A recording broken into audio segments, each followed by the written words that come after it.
இனிய உறவுகளுக்கு காலை வணக்கம். எங்க ஊர்லலாம் ஒரு சிலர்லாம் மீனை வறுத்துட்டு தான் குழம்பு வைப்பாங்க தெரியுமா? வாங்க எப்படி வைக்கலான்னு பார்க்கலாம். జై జగన్నాథ్. ବେଶୀ ଦିନ ହୋଇଗଲା ମାଛ ତରକାରୀ କରିକି। ଆମ ହାଇଦ୍ରାବାଦରେ ଆମ ଘର ପାଖରେ ଜିନ୍ଦା ମାଛ ସବ ମାଛ ଦୋକାନ ରହିବ। ଆମ କଣ ମାଛ ଦରକାର ସେଇଟା କଟ୍ କରିକି ନେଇକି ଆସିବି ତରକାରୀ କରିବ। ମସଲା ତରକାରୀ ମାଛ ମୁଣ୍ଡ ಮೂರು ಸ್ಟೈಲ್ರೆ அப்போ மனபு தேக்கொண்டு கெமித்தி குறைச்சி போய்க்கு மீன் வந்து ஹைதராபாத்தில் உயிரோடவே இருக்கும் அந்த தொட்டியில். நம்மளுக்கு எந்த மீன் வேணும்னு சொன்னோம்னா அதை பிடிச்சி கட் பண்ணி கொடுத்துருவாங்க. உயிரோடு இருக்கிற மீன் வந்து நார்மல் செத்து போன மீனை விட ஒரு 40 ரூபாய் ஜாஸ்தியாக இருக்கும். எவ்வளோ கிலோ வேணும்னு சொன்னோம்னா அந்த மாதிரி போயிட்டு பக்கத்துலேயே வாங்கிட்டு கட் பண்ணி எடுத்துன்னு வந்தாச்சு. நான் நான்வெஜ் சாப்பிட்டு 2 மாதம் ஆகுது. இன்னிலேருந்து தான் நான்வெஜ் சாப்பிடுவேன். சரி வெனஸ்டே சரி மீனோடவே ஸ்டார்ட் பண்ணலாம் அப்படின்னு சொல்லிட்டு நானே மார்க்கெட் போயிட்டு அவர் கூட மீனை கட் பண்ணி வாங்கிட்டு வந்தாச்சு. எல்லாம் வந்து கடல் மீனெல்லாம் பார்த்தா நல்லா ஃப்ரெஷ்ஷாகவே இல்லை. மீன் வந்து வறுத்துட்டு தான் ஒரு சில குழம்பு வைப்பாங்க. இது மீன் தலை. மீன் தலையும் மஞ்சத்தூள் உப்பு போட்டுட்டு 2 பக்கமும் நல்லா கிறிஸ்பியாக ஃப்ரை பண்ணிடுவாங்க. ஃப்ரை பண்ணிட்டு குழம்பு செய்வாங்க. செம்ம சூப்பராக இருக்கும். எங்கள் ஸ்டைலில் ஒரு வாட்டி நீங்கள் ட்ரை பண்ணி பாருங்கள். ଆମ ମାଛ ମୁଣ୍ଡ ନା କେମିତି ତରକାରୀ କରିବେ ସେଇଟା ଓଡ଼ିଶାର ଅଲରେଡି ସେମ୍ ଟାଇପ୍ର ଟିକେ ଟିକେ ଚେଞ୍ଜେସ୍ ରହିବ ମୋର କରିବା ଷ୍ଟାଇଲ୍ରେ। ସେ ତାମିଲନାଡୁରେ ଏମିତି କରିବେ ନାହିଁ, ସେଇଟା ପାଇଁ ମୁଁ ବେଶୀ ଡିଟେଲରେ ତାମିଲରେ କହୁଛି। ଆପଣମାନେ ବି ଶୁଣନ୍ତୁ, ଗୋଟେ ଗୋଟେ ୱାର୍ଡ ତାମିଲ ଶୁଣିବା ଟାଇମ୍ରେ ଶିଖିବା ପାଇଁ ଚାନ୍ସ ବି ରହିବ ସେଇଟା ପାଇଁ। மீன் வறுத்து எடுத்தோம்ல, அது மஞ்சத்தூள் உப்பு போட்டதால அந்த எண்ணெயில வந்து ரொம்ப மசாலாலாம் தீஞ்சு போன மாதிரியே ஆகாது. அந்த சேம் ஃப்ரையிங் பேன்லேயே குழம்பு செஞ்சிடலாம். நான் வறுத்தது வந்து மீன் வந்து மஸ்டர்ட் ஆயிலில் தான், கடுகு எண்ணெய் போட்டு தான் நான் வறுத்துருக்கேன். நீங்கள் எந்த எண்ணெயோ அதையே யூஸ் பண்ணி பாருங்கள். ஆனால் ரொம்ப நல்லாயிருக்கும் குழம்பு, ரொம்ப டேஸ்ட்டாக. வறுத்துட்டு குழம்பு வச்சா வேறு மாதிரி இருக்கும் அப்படின்றது இல்லை. வறுக்கிறதுன்னா ரொம்ப கிறிஸ்பியாக வறுக்கும். வெறும் மசாலா வந்து மஞ்சத்தூள் உப்பு போட்டு மட்டும் தான் வறுப்போம். இன்னும் கொஞ்சம் கடுகு எண்ணெய் ஊற்றிட்டு ஒரு பிரியாணியில் ஒரு பட்டை ஒரு பச்சை மிளகா போட்டிருக்கேன் நான். ஒரே ஒரு கிராம்பு. சின்ன வெங்காயம் வந்து ரொம்ப சின்ன சின்னதாக கட் பண்ணி போட்டுடலாம். ஆல்ரெடி சின்ன வெங்காயம் தக்காளி கொஞ்சமாக மிளகாத்தூள் தனியாத்தூள் கரம் மசாலா பவுட்ரு போட்டு நான் கிரைண்ட் பண்ணி வச்சுருக்கேன்.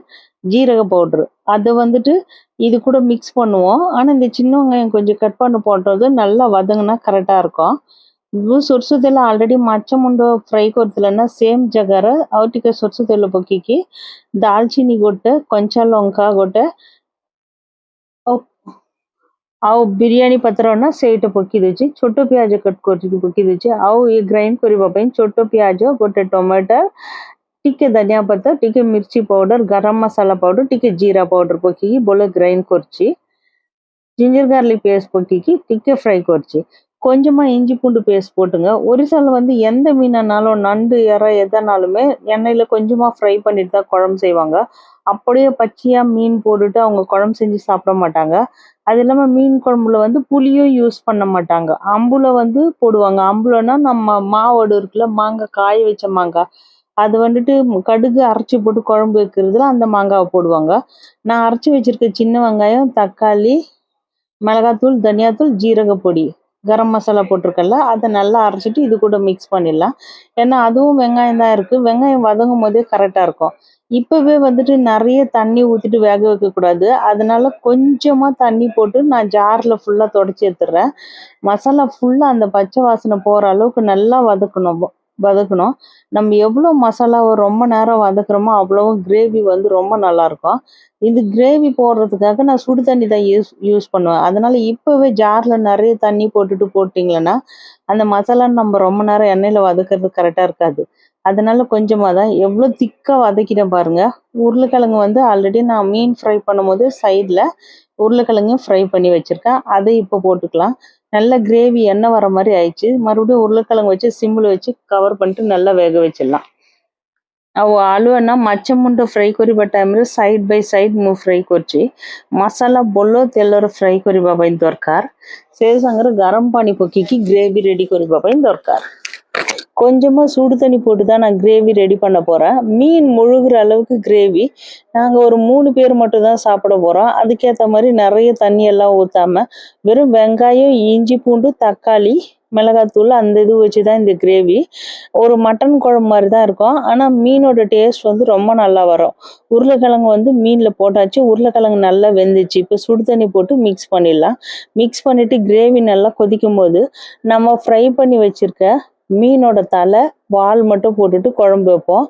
மீனோட பீஸும் போடுவோம். ஆனால் இது மட்டுமே போட்டாவே போதும் அப்படின்னு சொல்லிட்டு ஃப்ரை பண்ணது வந்து தனியாக அது கூட வச்சுன்னு சாப்பிட்லாம் அப்படின்னு சொல்லிட்டு. மீனோட தலை ரொம்ப பெருசு, அது 3 கிலோ மீன். அதனால வந்துட்டு அதுவே போட்டாவே கரெக்டாக இருக்கும், நிறைய போட வேணாம் அப்படின்னு சொல்லிட்டு. ஆனா எனக்கு வந்து புளிய ஊத்திட்டு, தேங்காய் ஊத்திட்டு நம்ம ஊர்ல எல்லாம் குழம்பு செய்வாங்க பாருங்க. அந்த மீன் குழம்பு ரொம்ப பிடிக்கும். இது அவருக்கு ரொம்ப பிடிக்கும், அவங்க ஊர் ஸ்டைல்ல. அதனால நான் இந்த மீன்ஸ் குழம்பு வந்து நான் செய்யறது. இதுவும் நல்லாருக்கும். டேஸ்ட் ரொம்ப நல்லாருக்கும். ஆனா நம்ம அந்த புளி ஊத்திட்டு ரொம்ப புளிப்பா சாப்பிடுற அந்த டேஸ்ட் வந்து எனக்கு அது ரொம்ப பிடிக்கும். இதுவும் பிடிக்கும். ଆଉ ଗରମ ପାଣି ପକେଇକି ତରକାରୀ ବଏଲ କରିବା ପାଇଁ ରଖୁଛୁ। ମତେ ନା ଇମଲିଶ ପକେଇକି ନଡ଼ିଆ ପକେଇକି ତରକାରୀ ନା ସେ ତରକାରୀ ସମୁଦ୍ର ମାଛ ନା ମତେ ଭଲ ଲାଗିବ। ଏ ମାଛ ନା ଖାଲି ଫ୍ରାଏ କରିକି ଆମ ପଖାଳ ଭାତ ଖାଇବା ପାଇଁ ଠିକ ରହିବ। ତରକାରୀ ମତେ ଏତେ ଭଲ ନାଇଁ ରହିବ। କଣ ପାଇଁ ନା ଇମଲି ପକେଇନାହାନ୍ତି ନା ସେଇଟା ପାଇଁ। ଆଉ ସୋରିଷ ପକେଇକି କରୁଛି ନା ସେଇଟା ଟିକେ ଖାଇବା କଣ ପାଇଁ ନା ସେ ଭିତରେ ଆମ୍ବୁଲ ପକେଇବା ଟାଇମରେ ଟିକେ ଖଟା ରହିବ ସେଇଟା ପାଇଁ। ଏଇଟା ନନଭେଜ କରିବା ଟେଷ୍ଟ ରହିବ ଏ ତରକାରୀ।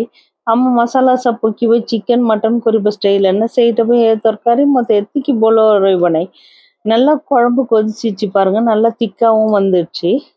எடுத்துட்டு நம்ம வந்துட்டு மீன் குழம்பு வந்து ஒரே மாதிரி பண்றதுக்கு ஒரு மீன் தலை, இவ்வளோ பெரிய தலையை வந்து அப்படியே வச்சிடலாம்। இங்க ஊர்ல வந்து ஒரிசால வந்துட்டு இந்த மீன் தலைக்காக பசங்க ரொம்ப போட்டியே போட்டுப்பாங்க। ஆனா எங்க வீட்ல என் பையன் சாப்பிட மாட்டான் மீன் தலை। அதனால மீன் தலை வந்து அப்படியே பெருசா வச்சுட்டு சாப்பிட்றது வந்து ஒரு அந்த மீன் குழம்புனாவே அந்த மீன் தலை எனக்கு உனக்கு அப்படின்னு சொல்லிட்டு ஒரு பெரிய இது பண்ணுவாங்க। இந்த வாலும் உருளைக்கிழங்கு நல்லா வெந்துச்சு, மீன் தலை வால் போட்டுட்டு மறுபடியும் சிம்மில் ஒரு 5 மினிட்ஸ் வச்சுட்டு வேக வச்சோம்னா அந்த ஜூஸ் எல்லாம் மீனோடதெல்லாம் குழம்புல இறங்கிடும்। ரொம்ப நேரம் வேக வைக்க வேணாம், ஆல்ரெடி மசாலாவும் நம்ம வெந்துடுச்சு। மீன் வந்து ஃப்ரை பண்ணி தான் வைக்கிறோம், அதனால ரொம்ப நேரம் போட்டுட்டு மீன் கொதிக்கிற அளவுக்கு வைக்க வேணாம், கொஞ்சம் லைட்டாகவே இது பண்ணால் போதும்। இந்த மீன் ரொம்ப நாளா 2 மாசத்துக்கு அப்புறம் ஃப்ரை பண்றதால கொஞ்சம் மறந்து போன மாதிரி ஆயிடுச்சு। மீனோட அந்த எண்ணெய் பட்டு எனக்கு கையெல்லாம் மேலே வந்துட்டு கொப்பளம் வர மாதிரி ஆயிடுச்சு। இன்கேஸ் உங்களுக்கு வந்து ஒரு சின்ன டிப்ஸ் தான், எண்ணெய் ஏதாவது கையில பட்டுதுன்னா அப்போவே கோல்கேட் பேஸ்ட் இருக்கும்ல, அதை வச்சுட்டிங்களன்னா கொப்பளம் வராது। நான் அதனால தான் கையில ஃபுல்லா அந்த எங்கெங்க அந்த எண்ணெய் பட்டுதோ அந்த இடத்துல எல்லாம் கோல்கேட் பேஸ்ட் வச்சிருக்கேன்।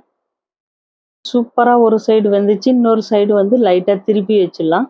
ரொம்ப நேரம் வச்சுட்டு அந்த தலை வந்து ரொம்ப இதுவாகிற வரைக்கும் வேக வைக்க வேணாம்। அப்படியே தான் ஒரிசா, கல்கத்தா, பீகார்ல எல்லாம் அந்த மீன் தலை வந்து ரொம்ப ஸ்பெஷலு। மீன் சாப்பிட்றதுனா அந்த மீன் தலை எனக்கு வேணும் அப்படின்னு சொல்லிட்டு ரொம்ப போட்டியை போடுவாங்க। மீன் நல்லா வெந்துச்சு 2 பக்கமும்। அது கூடவே வந்துட்டு நம்ம போட்ட உருளைக்கிழங்கும் வந்து கரெக்டாக வெந்துட்டு இருக்கோம்। குழம்பு ரொம்ப தண்ணியா இருந்தா நல்லா இருக்காது। இது வந்து மீன் ஒரே மாதிரி தான் பண்ண தெரியுமா அப்படின்னு சொல்றவங்களுக்கு வந்து மீன் வந்து லைட்டா சின்ன சின்ன கடல் மீன் கூட நம்ம ஃப்ரை பண்ணிட்டு மஞ்சத்தூள் உப்பு போட்டுட்டு இந்த மாதிரி மசாலா போட்டு பண்ணலாம்। ஒரு சில வந்து ட்ரெடிஷ்னலா பண்றது வந்து கடுகு அரைச்சி போடுவாங்க। வெங்காயத்தாள் இருந்ததுன்னா சின்ன சின்னதா கட் பண்ணிட்டு போட்டுட்டிங்கன்னா ரொம்ப நல்லா இருக்கும் டேஸ்ட்டு। அது ரொம்ப கொதிக்க வைக்க வேணாம், வெங்காயத்தாள் போட்டுட்டு லாஸ்டா ஆஃப் பண்ற ஸ்டேஜ்ல வந்துட்டு வெங்காயத்தாள் போட்டிங்கன்னா நல்லா இருக்கும்। ସ୍ପ୍ରିଙ୍ଗ ଅନିଅନ ନା ଆମ ବନ୍ଦ କରିବା ଟାଇମରେ ପକେଇବା ଟାଇମରେ ତରକାରୀ ବଢିଆ ରହିବ। ଆଉ କୋରିଆଣ୍ଡର ଲିଭ୍ସ ନା ସେଇଟା ଟିକେ ଛୋଟ ଛୋଟ କଟ୍ କରିକି ପକେଇଦବ। ଆଳୁ ସିଝିଗଲା ଦେଖିବ ତ ବଢିயா। கொஞ்சமா வெங்காயத்தாள் போட்டுட்டு அதுக்கப்புறம் கொத்தமல்லி சின்ன சின்னதாக கட் பண்ணிடலாம்। உருளைக்கிழங்கு வெந்துச்சான்னு பார்த்தா நல்லா வெந்துட்டு இருக்கு।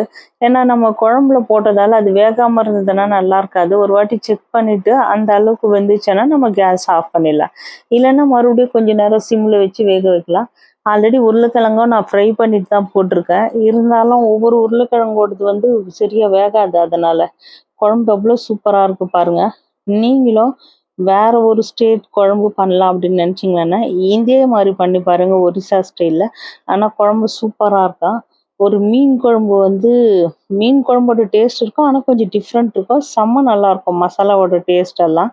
உருளைக்கிழங்கு போட்டு ட்ரை பண்ணி பாருங்க। பிடிச்சா லைக் பண்ணுங்க, கமெண்ட் பண்ணுங்க, ஷேர் பண்ணுங்க, என்னோட சேனலை ସବସ୍କ୍ରାଇବ୍ பண்ணுங்க। ଆମ ଓଡ଼ିଶା ଷ୍ଟାଇଲ୍ରେ ମାଛ ମୁଣ୍ଡ ତରକାରୀ ମୁଁ କରୁଛି ମୋର ଷ୍ଟାଇଲ୍ରେ, ଟିକେ ଟିକେ ଚେଞ୍ଜ କରିକି ଆପଣମାନେ ବି ଟ୍ରାଏ କରିକି ଦେଖନ୍ତୁ। ଭଲ ଲାଗିବ ତ ଲାଇକ୍ କରନ୍ତୁ, କମେଣ୍ଟ କରନ୍ତୁ, ஷேர் କରନ୍ତୁ, நம்ம சேனலுக்கு சப்ஸ்கிரைப் କରନ୍ତୁ। சூப்பர்வான மீன் குழம்பு ட்ரை பண்ணி பார்த்துட்டு லைக் பண்ணுங்க। Thank you so much.